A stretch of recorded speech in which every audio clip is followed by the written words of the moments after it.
Ah, bom. Uma coisa tão conhecida, pensei que fosse...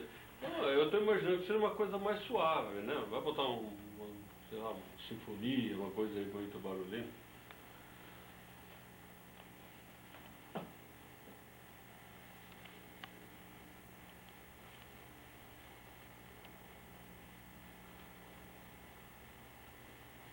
A música com V, eu falando filho, isso aqui.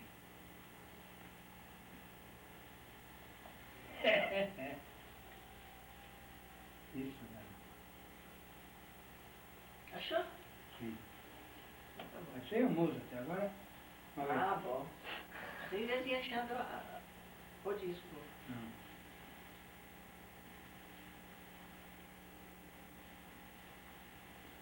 Rádio. Para violino e orquestra, não é bonito, uma rádio. Sinfonia, sinfonia, sinfonia. Adágio não é muito lento? Né? Não é muito lento, adágio? Bom, é lento. Serenata para sopros. Sinfonia, rondó caprichoso, rondó concerto. Serenata número 5. Sinfonia número 22. Tem mais ainda aí de moda? Isso, um monte. Vai custar chá. Concerto Vai para gastar flauta e harpa. É isso aí. Esse aqui. Olha. Então, tem tanta coisa aqui. Tem o adagio rondó e tem andante para flauta e orquestra Aricô, etc. Tudo está sendo 2,20. Quer que pegue lá? É, tem lá. 2 colegas aqui? É quase esse. Esse disco é 78? Não, Começa a ouvir o nome melhor lá. não. Mas eu vi. Peraí, deixa eu ver. Não, escuta. É segunda prateleira, não é segundo. É o primeiro. Primeiro é março, É. papeleiro. É. É só contar de cima para baixo, uma e duas. Não, os discos. Está perguntando se precisa cortar os discos. Ah, os discos são numerados, tem uma luta de eu mais já pensei também. Achou? Então, organização é organização, viu? Se organização é inútil fazer algum querer fazer alguma Sem coisa. saber o que tem, onde tem, Ah, essas coisas não posso ver. Da morte do Mozart. Isso.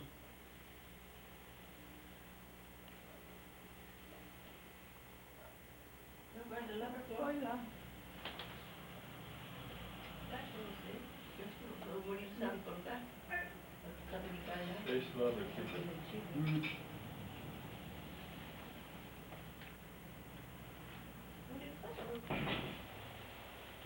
É a primeira, é? Dá licença se você apertar o botão aí. Pronto. É o de cima, É, agora que estava com você. isso.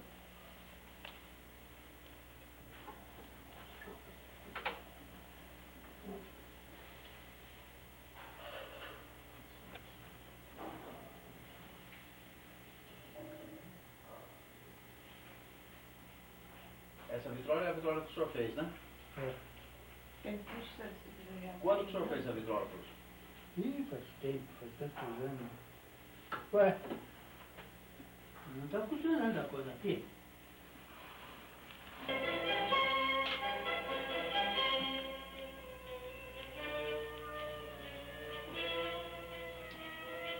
Tá bom.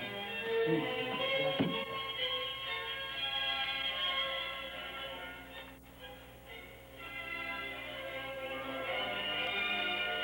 Mais ou menos em que ano que o senhor fez a vitrola? Que ano foi esse? Tu fez o quê? Que eu fiz a vitrola? A vitrola? É. Ah, foi logo. Daí não. Essa eu não lembro. Ah, sim. Nós temos Não faço ideia. 25, 30 anos, né? Por logo depois do casamento já faz um pouco mais.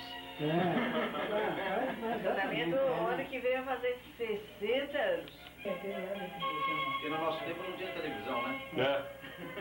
Tem que ser no rádio, né? É.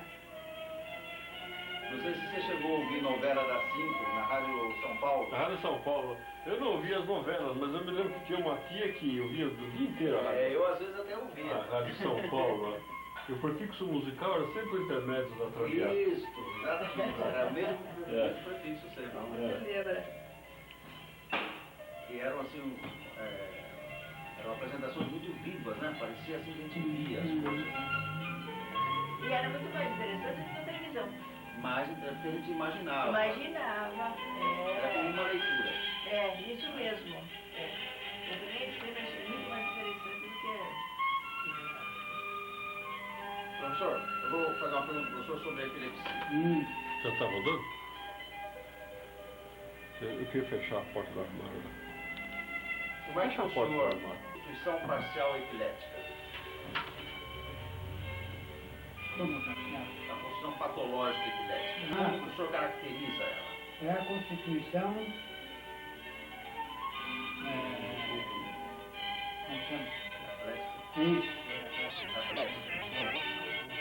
Então, é o seguinte: quando o atlético é o homozigoto, então os outros, por exemplo, o Angelino, como ele pode ter, mas é um heterozigoto, uma penetrância baixíssima. E do ponto de vista anatomopatológico, o que caracteriza a epilepsia? É a desigualdade entre os dois hemisférios cerebrais. Mas essa desigualdade ela sempre está presente. Não, não espera. Há uma pequena diferença, minúscula diferença, normalmente há uma minúscula diferença entre o hemisfério direito e esquerdo. Por isso mesmo, a gente usa a mão direita. Sendo que o canhoto é aquele em que essa diferença está exatamente no hemisfério esquerdo. Então ele usa a mão direita. Porque o direito predomina em vez de ser a esquerda. Bom, então você vê, isso é minúsculo, mas não dá para você perceber assim a olho nu. Mas na epilepsia a coisa é evidente. Ali, você pega ali, Dá para o senhor mostrar para a gente? Já, Que livro que é esse aí, professor? o quê? Esse livro? Esse é a neuropatologia, não é isso? Não é? E, eu não sei, o senhor se lembra qual é o volume que está? Deve ser no primeiro. Primeiro?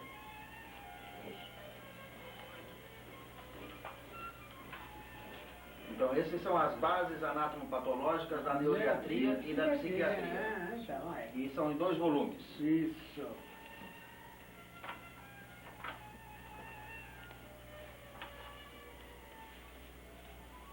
É que você não percebe a diferença normalmente, hein? Aí. Veja bem aí, ó.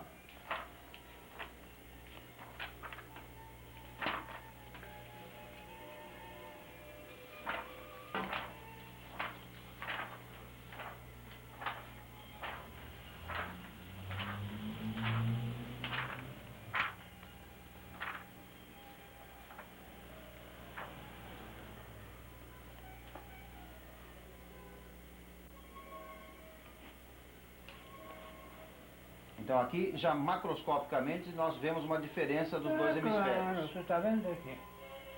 O direito é menor do que o esquerdo. Deixa ele fixar um pouco, ó. Onde está? Ele. Ah, está aí atrás. tira o braço. E esta fotografia, ela mostra uma diferença também visível. Entre os dois nervos olfativos. Por exemplo. Deixa eu ver aqui mais. Também, Aqui, isso é importantíssimo. Como é que chama isso aí? Olivas. As olivas cerebrais. os corpos mamilares, Isso, os corpos mamilares. em que um está bem maior do que o outro aqui. Isso está evidente, você vê? Você acha que precisa ser algum gênio para enxergar uma coisa dessa daí? Acho que não, não? Você não acha? Por isso é que essa luz aí é luz mesmo, é para iluminar, né? Aqui, Finalmente, aqui nesse corte, aqui, a diferença entre os dois cones de mão aqui, esse e este. Aí.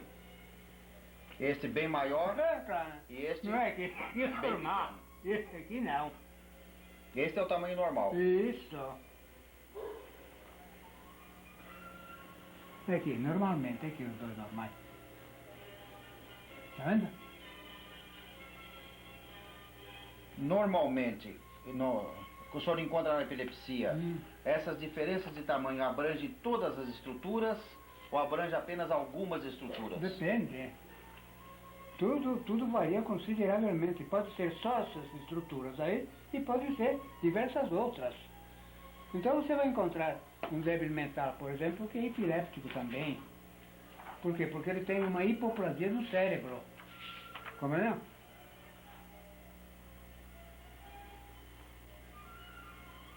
É, mas você não está ficando tá bem iluminado, não. Viu? Tá bem. Professor, É.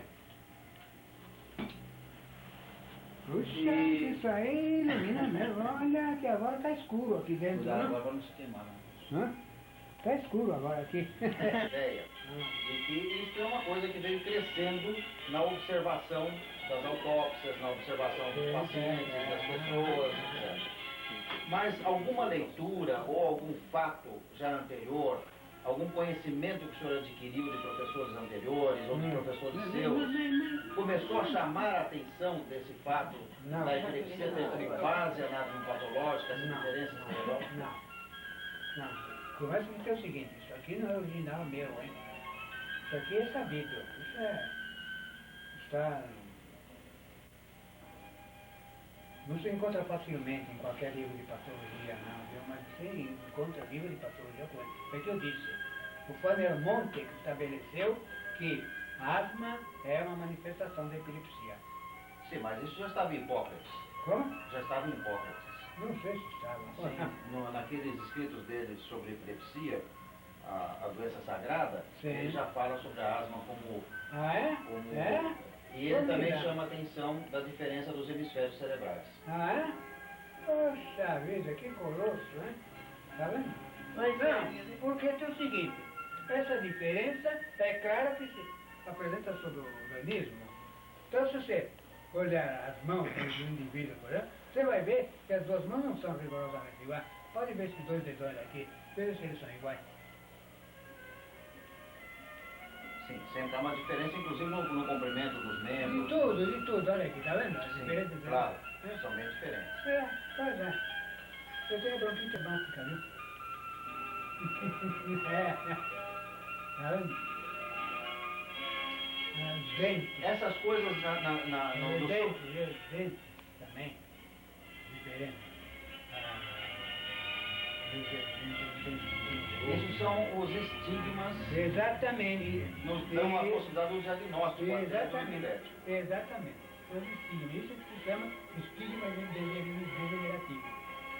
Então você pode encontrar um indivíduo praticamente normal, que nunca apresentou nada extraordinário, nem coisa nenhuma, mas você examinando, você vê que ele tem os estigmas da epilepsia, por exemplo.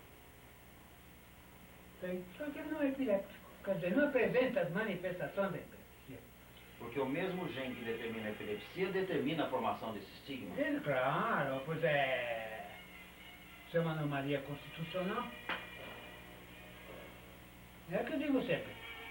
No dia que nascer um indivíduo com todos os seus órgãos perfeitos, esse indivíduo nunca vai ter nada e também nunca vai morrer. Dentro desses estigmas, parece que o senhor gosta de citar, por exemplo, os dentes supranumerários, Isso. os lóbulos presos. Oh, como não? É. O meu lobo aqui não está completamente preso, mas ele não é grande como é em geral, né? Mas há uma proporcionalidade da diferença dos hemisférios com o grau Não. desses estigmas ou não? Não. Às vezes um lóbulo muito preso pode ter uma diferença muito pequena. Exatamente. Ah, é. Não tem. Tudo isso varia consideravelmente, né? Também os Porque o desenvolvimento dos lóbulos de orelha, dos dentes, essa coisa, não depende do cérebro, né? Não é? Então, E há também outros estigmas, como por exemplo o senhor cita o fato do indivíduo ser canhoto. sim, isso é fundamental. Porque que caracteriza a epilepsia é exatamente essa diferença entre os dois hemisférios. Não é isso? Então é o seguinte, às vezes o hemisfério esquerdo ficou atrasado no desenvolvimento, então o direito é que predomina, então o indivíduo é canhoto. E eu posso dizer que todo indivíduo que apresentar um desses estigmas, obrigatoriamente ele é um epiléptico. É. Constitucionalmente ele é um É, epiléptico. constitucionalmente. Não tem obrigação de ter a Manifestação da moléstia. clínica. Isso, é. Mas ele é É. um epiléptico. Mas o que pode acontecer é o seguinte, por exemplo, no dia que esse indivíduo tiver uma infecção qualquer, começa a febre, a primeira manifestação que ele vai ter é uma crise convulsiva. Então, dizem os médicos que a febre é perigosa porque pode determinar crise convulsiva. Febre só determina crise convulsiva em quem é epiléptico, é claro. Porque é comum... Não há nenhuma possibilidade de se fazer uma convulsão em quem não tem epilepsia. Não. Se o senhor tentar fazer como injeção de insulina, Não. Você vai ver que a crise convulsiva que o indivíduo tem não é igual a uma crise epiléptica, não. É parecida, mas não é. nem com eletrochoque. Não. Às vezes você pega indivíduos que você toca eletrochoque, que faz eletrochoque todo dia, que não acontece nada. Pois é. Professor, essas ideias, elas, porque o senhor foi lá para o Juqueri em que ano? 1940. 1939. 39. É. E lá no Juqueri, quando o senhor chegou, já havia um serviço de anatomia patológica constituído? Sim. Já tinha um serviço. Quem era o chefe na época? Ninguém. Não tinha chefe. E esse desenvolvimento da ideia já existia? Era o Dório César. Mas o Dório César, sabe, ele era um comunista fanático. Ele era uma excelente pessoa, viu? Mesmo a Braver Jackson, o senhor considera como um grande mal, Sim, claro. mesmo sendo localizada. É. A Braver Jackson é uma coisa típica, você vê? Precisa de um indivíduo ter uma lesão qualquer cerebral para desencadear a epilepsia que ele tinha. E ninguém sabia. E que às vezes nem tem perda de consciência. Não tem. Braver Jackson não tem. O indivíduo assiste à convulsão dele. Exatamente.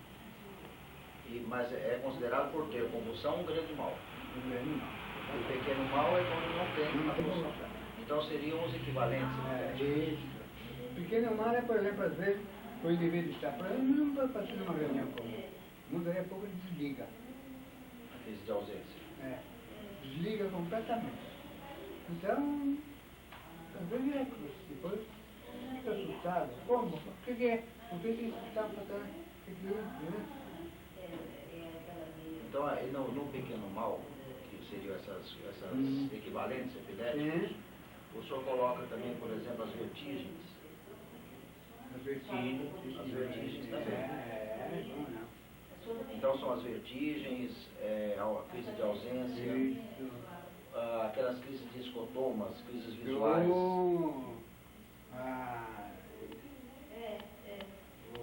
As modificações de olfação. Existe uma perturbação visual, isso eu tenho de vez em quando, chama-se teicoscopia. A teicoscopia, teikos, em grego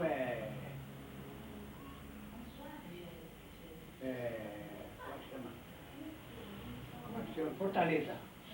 A parede da fortaleza é assim, né? Então a gente vê uma coisa luminosa, vai fazendo tudo assim, e vai saindo só, aumentando, e depois desaparece. Isso é uma crise de pequeno mal. Essas crises visuais. Exatamente igual.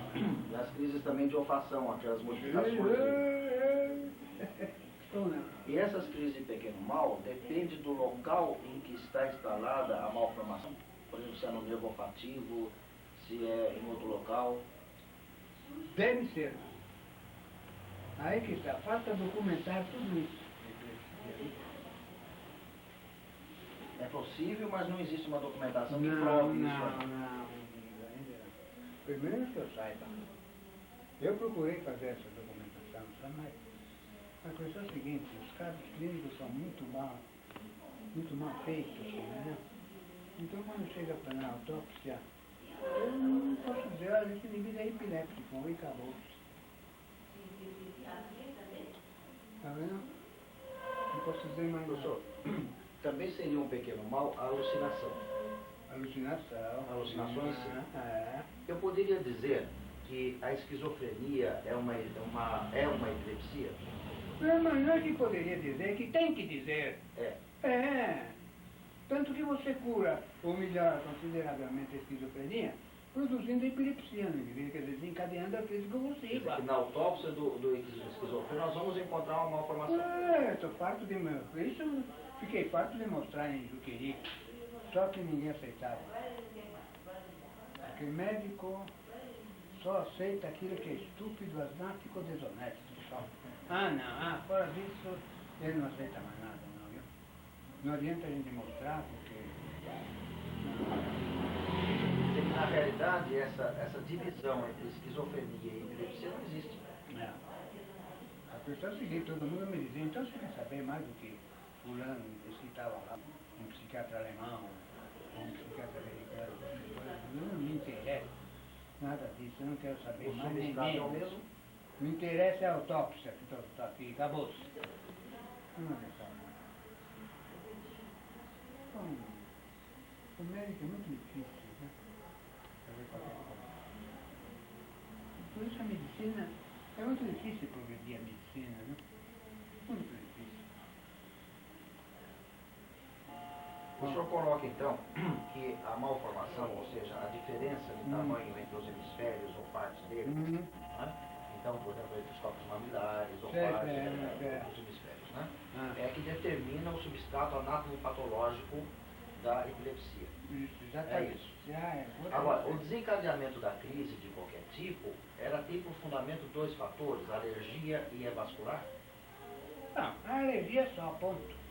que A alergia se tem, manifesta por fenômenos vasculares sempre, não está certo. A quer dizer que alergia, o ponto. desencadeante é alérgico, É alérgico, sempre. que na realidade vai aparecer através da modificação do calibre do vaso, Exatamente. em vasoconstrição, Isso, ou dilatação paralítica. isso. Ah, Quer dizer, aí é que o indivíduo vai ter a convulsão, o indivíduo vai ter o pequeno mal, etc. ah. Então existe um substrato em cima do qual age uma crise alérgica, uma hipersensibilidade, Uma alergia, ponto. uma alergia. É, porque a alergia é a reação modificada do organismo. Não é? Porque normalmente nós estamos em estado de anergia positiva, não temos nada, não estamos apresentando nada, não é? Isso é normal. Agora, chega um determinado momento, o indivíduo apresenta qualquer coisa, seja lá o que for. O que aconteceu aí? Houve uma modificação da reação, não é isso? Então é isso que é alergia. E esse fator desencadeante que vai fazer a modificação da reação do organismo, então ele vai ter a crise epilética clínica, não é? Ah. Isso pode ser referente, por exemplo, a um alimento, pode ser Sim. referente a uma ação psicológica, Uma simples modificação do do tempo, ambiente. do ambiente, Do ambiente, sim, uma simples... na época do ano. Exatamente, modificação do ambiente. Exatamente, sim, senhor.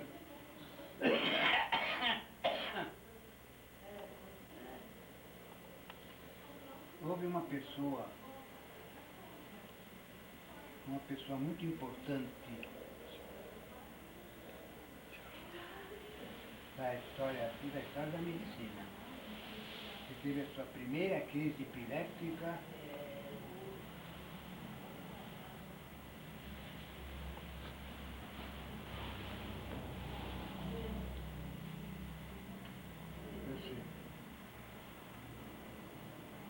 porque tinha o diagnóstico de esquizofrenia.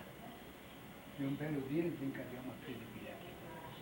Uma convulsão. Uma convulsão. Isso eu tenho que lembrar agora, não lembro. Bom, não tem importância. Quer dizer que todos esses substratos, todos esses equivalentes, ou a própria poluição, elas têm um fator desencadeante na realidade. Ah, tem que Que ter. é ambiental. Exatamente. Sempre. Sempre. Quer dizer, o indivíduo tem o tipo constitucional. Tem a malformação. Isso, agora, exatamente. Agora, as manifestações dependem do meio ambiente. Quer dizer, depende de um fator ambiental qualquer. Mas isso... Todo mundo quer saber qual é. Sim, porque médico, sabe como é que é? Aprendeu que existe a microbiologia, né? Tem pneumonia produzida por pneumococo. E vai por aí fora. Essa toda a sabedoria de médico é essa. Se não é o pneumococo, tem que ter um vírus. Pois é. Então, quer dizer, eu faço, eu posso garantir o seguinte, se eu fizer uma pesquisa das vias aéreas de um monte de gente, gostaria de fazer isso em todos os médicos, eu vou mostrar que ele tem um pneumococo lá dentro das vias aéreas. E não tem pneumonia. Todos eles estão com pneumonia. Não dá, não. Quer dizer, o indivíduo só tem uma coisa, não importa qual seja, se for predisposto. A predisposição é constitucional, faz parte do genotipo. Tá? Então você vê o seguinte, é a predisposição. E sendo constitucional, pode ser transmitido em caráter dominante e o caráter recessivo. Além disso, sujeito a todas as modificações da hereditariedade, né? Então, o indivíduo pode ser homozigoto ou heterozigoto. O heterozigoto vai muito bem, não é? O homozigoto vai estar roubado. Seja lá qual for a predisposição, né? A mais elementar, está roubado. Então é por isso que você vê sempre na estatística demográfica sanitária, por exemplo, gente morrendo de gripe. Por quê? Porque é predisposto em caráter homozigoto. Não tem dúvida, porque a gripe é uma coisa muito elementar, muito similar. Mas na verdade toda gripe tem um componente pulmonar, né? Tem uma vasite. Isso tem, mas não tem importância. Se ele for heterozigoto, é uma congestão. não tem importância. Nós temos congestão, não é?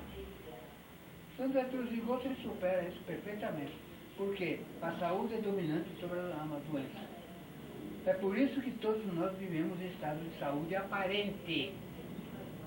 Né? Por causa da dominância. Isso é uma coisa muito difícil de entender isso. Quando esses medicamentos são dados conseguem controlar uma crise, o que na realidade ele está fazendo, ele está fazendo uma dessensibilização do indivíduo. Não é isso. O Gardenal não sensibiliza coisa nenhuma. Só vai envenenando o indivíduo.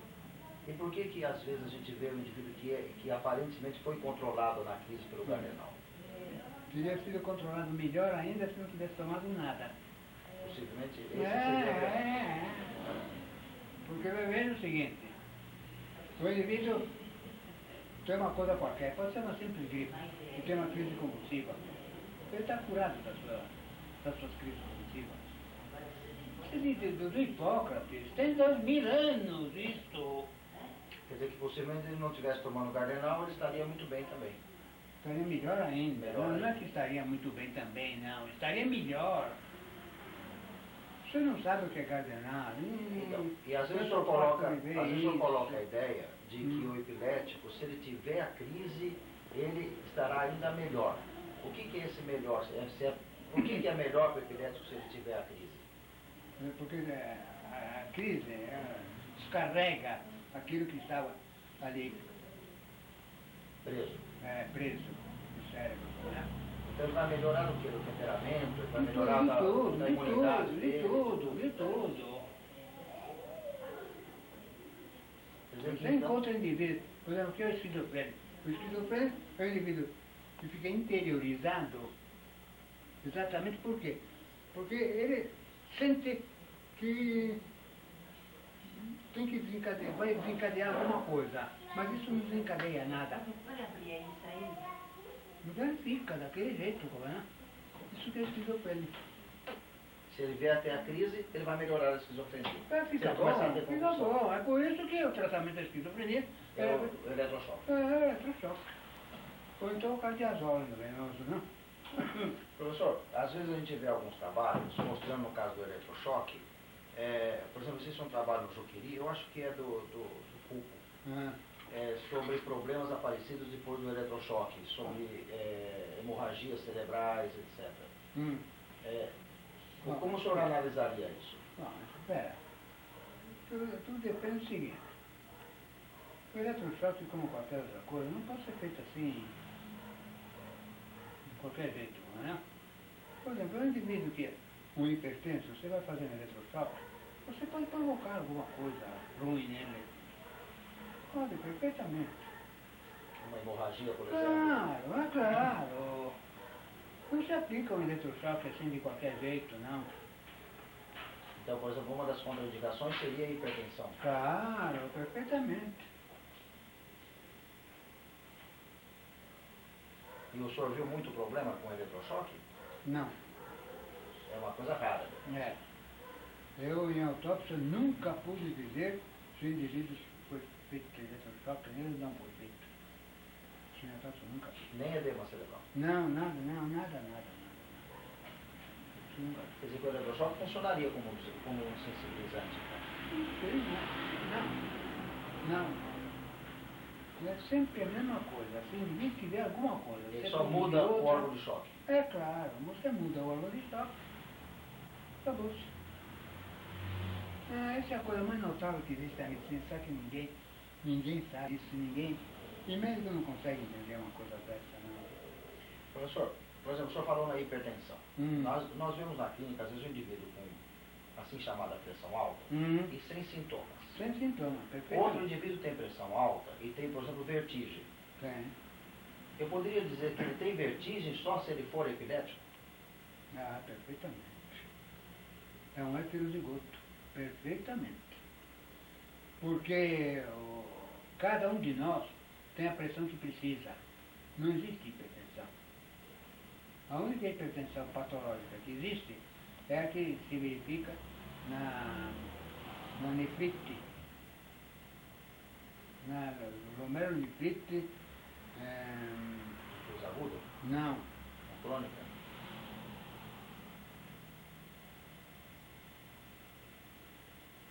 como é que é? Não. Porque na hipertensão arterial você tem a arteriolosclerose, não é isso? Muito bem. No indivíduo que, além, já tem a glomerulonefrite crônica, apresentar essa arteriolosclerose, vai apresentar aquilo que se chama hipertensão maligna. Não é isso? Sim. Essa sim. Essa é patológica. Essa é patológica. Porque com essa você não consegue nada. O restante, tudo que se vê por aí, é a pressão que o indivíduo precisa naquele momento. Exatamente. Cada um de nós tem a pressão que precisa. E a sintomatologia está de acordo com a sua constituição. Exatamente. Ou é uma constituição epilética, ou ele tem uma gastrite, que dá sintomatologia. Isso tudo. No meio de médicos se convencer de uma coisa. No dia que nascer um indivíduo com todos os seus órgãos perfeitos, esse indivíduo nunca vai ter nada. E também nunca vai morrer. Isso é possível? Pelo menos teoricamente. Dizem que eu sou fatalista. Eu sei lá se é fatalismo, não sei o que é. Quem fez a humanidade não fui eu. Não? Estou apenas mostrando como é que é a coisa.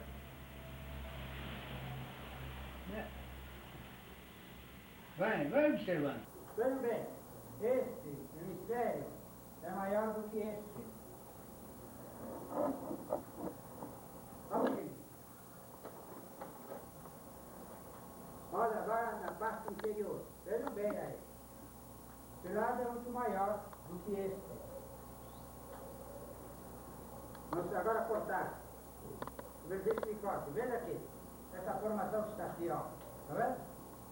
Isso aqui é uma parte do corte cerebral que ficou enrolada. Então isso se chama corno de Amon. Amon é um deus egípcio que tem um chifre enrolado na cabeça. Também chamado circunvolução do hipocampo. O hipocampo é o cavalo marinho, que tem o rabo enrolado assim. Tá vendo aqui? Aí. Agora veja desse lado. E veja desse outro lado, olha aqui. A grande diferença entre os dois. Tá vendo? Aí. Isso que eu mostrei aqui, a diferença entre os dois hemisférios e essa diferença entre os dois cornos de mão, é o substrato anatopatológico da epilepsia.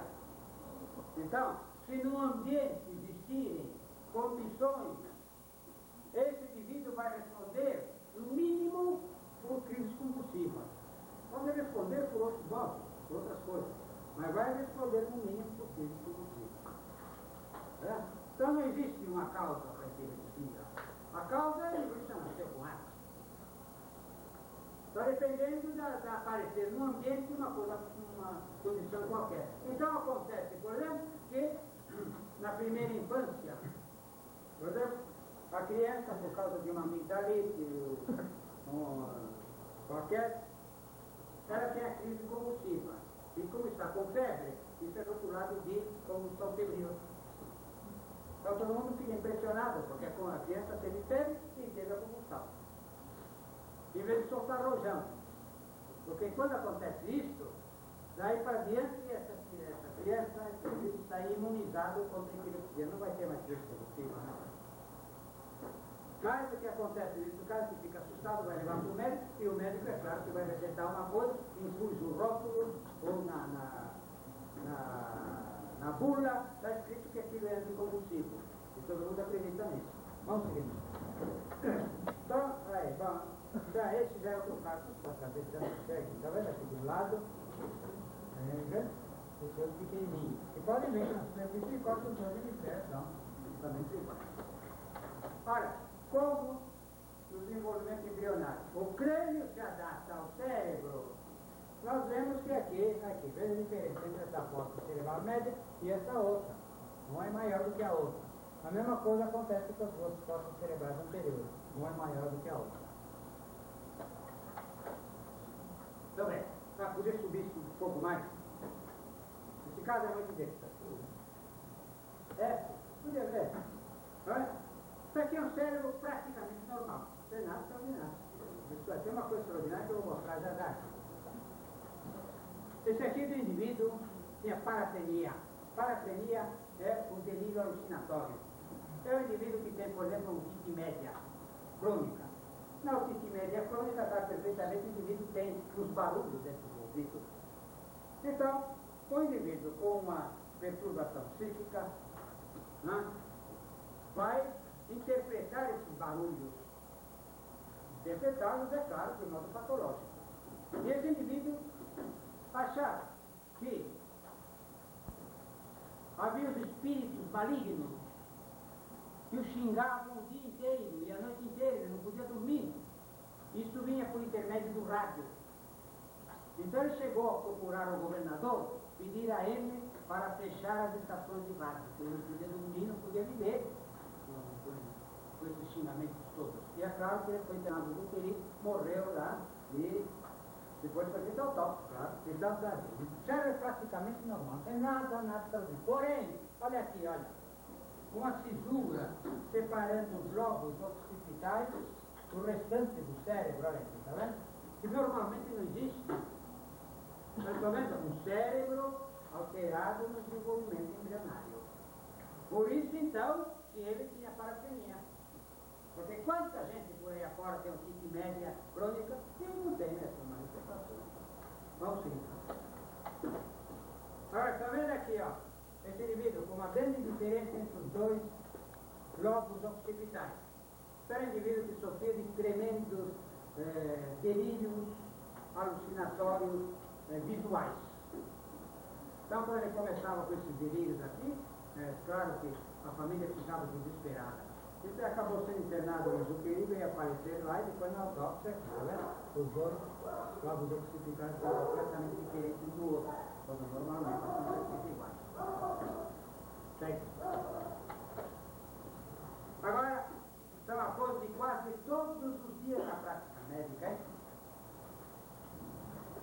É isso que estou mostrando aqui. Não é essa radiografia de uma coluna vertebral. Muito bem. Vejam bem, a coluna vertebral, as vértebras sempre há o arco vertebral aqui, direitinho aqui tudo muito bem. Aqui já, olha aqui, ó. Está assim, aberto. Olha aqui. Aqui não tem arco nenhum. Aqui também não tem arco. Então, isso assim, a grosso modo, não tem importância nenhuma. Olha. Porém, como é a coluna vertebral que se adapta à medula e suas raízes, quando nós encontramos essa alteração aqui, isso está indicando que na medula ou nas suas raízes, ou em ambas, existe alteração no desenvolvimento embrionário. Vamos ver? Bom, pode ser isso. Eu não sei se eu trouxe a outra, se não trouxe, não sei. Então, vou dar aqui alguns exemplos dessas alterações na medula. A medula tem uma estrutura muito simples. Como qualquer parte do sistema nervoso, é constituída de substância branca e substância cinzenta. A substância cinzenta na medula forma certa forma de xixi. Fica na parte central. Né? A substância branca que está corada pelos métodos que coram a mielina, que formam as bainhas das fibras. Por isso aqui é de cor escura. Vejam bem, aqui a substância branca está muito desenvolvida. Por quê? Porque os feixes que do cérebro descem para a medula estão complexos. E os feixes que se formam na medula ou fora dela estão também complexos aqui. Então essa é a medula cervical alta, a sua posição mais alta aqui. Tudo bem, segue. Agora aqui, está vendo o entumecimento cervical? Veja o corno anterior muito desenvolvido. Por quê? Porque aqui estão os neurônios que dirigem esses movimentos muito complicados e difíceis da mão e dos dedos da mão. Não é uma coisa que a substância branca muito desenvolvida, pela razão que já expus anteriormente. Segue. Aqui vem o seguinte aí, substância cinzenta muito pouco desenvolvida. Por quê? Porque aqui é a parte que inerva os músculos torácicos, que tem uns movimentos muito pequenos. Né? Não tem grande movimentação. Enquanto a substância cinzenta, a substância branca está muito desenvolvida também aqui. Vamos seguindo. Agora a medula lombar, aqui, corno anterior muito desenvolvido. Por quê? Porque aqui tem os neurônios que vão inervar todos os membros inferiores, os músculos dos membros inferiores, até lá o dedão do pé. A substância branca já está pouco desenvolvida, olha aí. Por quê? Porque os feixes que do cérebro descem para a medula praticamente já se acabaram.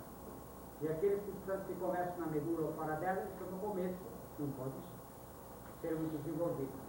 Da medula lombar. Vamos seguindo. E agora a medula sacra. Praticamente não tem substância branca, olha aí. Então, mas é o seguinte, o padrão é sempre o mesmo. Figura sempre o mesmo. Agora vamos ver alguns exemplos de alguns casos de sinapse. Eu tenho milhares de problemas, não posso ficar a noite inteira mostrando isso aqui. Olha aqui, esse é o caso. Que altura é essa da medula? Olha aqui, quase substância aqui. Pelo desenho disso aqui eu não posso dizer nada. Eu lhe digo que isso é medula lombar porque fui eu que tirei. E assinalei os vídeos todos. Eu fiz os cortes e assinalei que era medula lombar. Mas pelos caracteres não posso dizer isso não. Vamos seguir. Outro caso, olha aqui. Não é substância cinzenta. Também medula lombar. Está vendo?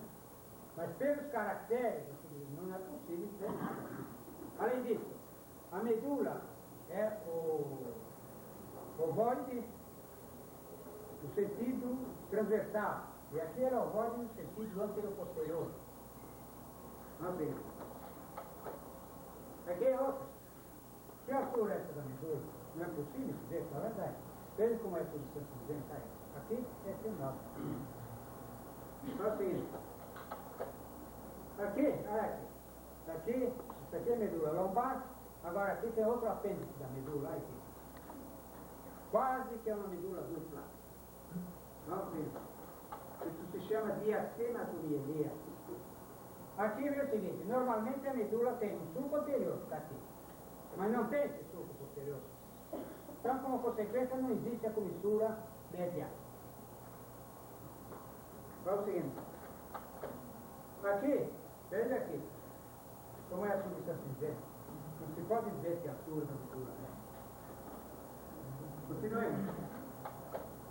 Aqui, a substância cinzenta é essa bola que está aqui, só. Não tem mais nada. Veja aqui essa outra substância cinzenta aqui, olha, aqui é. Aqui é um forno anterior. Tá vendo? Com toda certeza, isso é medula lombar. E é medula lombar não, porque fui eu que tirei, eu sei disso. Mas por caractere eu não posso dizer nada. E aqui não tem substância cinzenta. Essa região aqui. Tá vendo? Muito bem. A medula, o seu desenvolvimento embrionário, acho que não trouxe a coisa mais importante. Será que não trouxe? Não sei qual seria. Quer que vá para frente? Hein? Quer que vá para frente? Não, pode deixar, vamos ver. Então é o seguinte, aqui está a medula embrionária, em que está o arco vertebral. Não está fechado. Ok? A medula ainda não completou a sua evolução. Então é o seguinte. Está aqui o corpo vertebral. Está aqui o arco vertebral. Está aberto. Aqui está completamente aberto. Por quê? Porque a medula não completou a sua evolução. Então, se a medula parar na sua evolução ou ficar alterada, o arco não fecha. Então, nós vamos ter depois, na radiografia, aquela abertura que se chama espina bífida oculta. Vamos ver? Talvez não vai não. Eu pus fora de lugar aí. Está apenas vamos seguir, vamos fazer um parênteses aqui. Isso aqui é um indivíduo que deu entrada na Santa Casa com uma cólica abdominal. Um ranço de dor com uma cólica abdominal. Então, foi feita a urografia, porque uma cólica abdominal assim, tremenda, teve que ser um cálculo renal. E aqui, ele tinha 2 uretérios, 1 e 2. Bom, mas você tem que ver esse voador? Tem que ver nada. Claro, né? Mas olha aqui, ó, espina bífida. Então a dor era devido a um fenômeno de hipersensibilidade das raízes nervosas. Isso que determinava a dor. E os uretérios duplos aqui, um achado de exame só, de mais nada. Não tem importância nenhuma. Não era isso que tem importância. Era a espina bífida, mostrando então as alterações das raízes medulares, aí que por isso era o bloco menor ao mesmo tempo. Vamos seguir. Esse aqui devia ter vindo antes. Esse aqui é o mesmo, é o caso dos 2 uretérios, tá vendo? E aqui a espina bífida, muito bonita aqui, e aqui. Nem tem arco vertebral.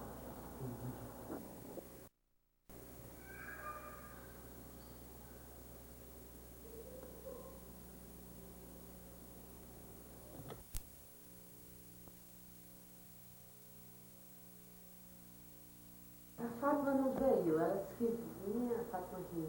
Ela não pôde. Ela disse, talvez viesse. Cadê lá, Aurélio?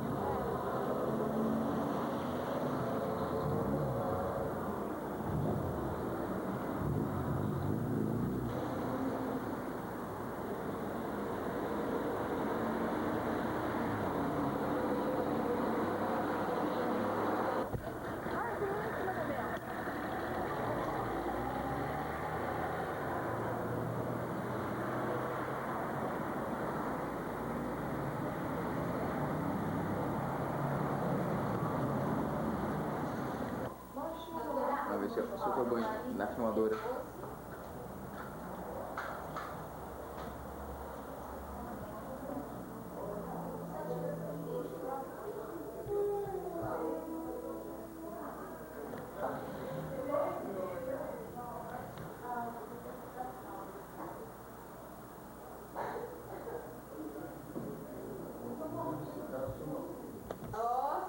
Ou só tem pau, é uma só treva. Ele disse,